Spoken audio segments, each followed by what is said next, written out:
Ang bawang. Guys, alam niyo ba na ang bawang ay maganda? Maraming benefits na makukuha sa ating katawan. Una na dito ay maganda siya sa diabetes, sa high blood. Nakakatulong din siya para i-boost ang ating immune system. At higit sa lahat, nakaka-prevent din siya para maiwasan ang mga sakit ng cancer. At ito pinaka maganda sa bawang para dun sa mga lalaki na hindi healthy ang sperm cell.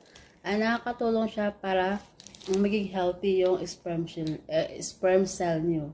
Kaya, kung kayo ay nahihirapan manganak sa mga lalaki, so kumain na kayo ng kumain ng maraming bawang.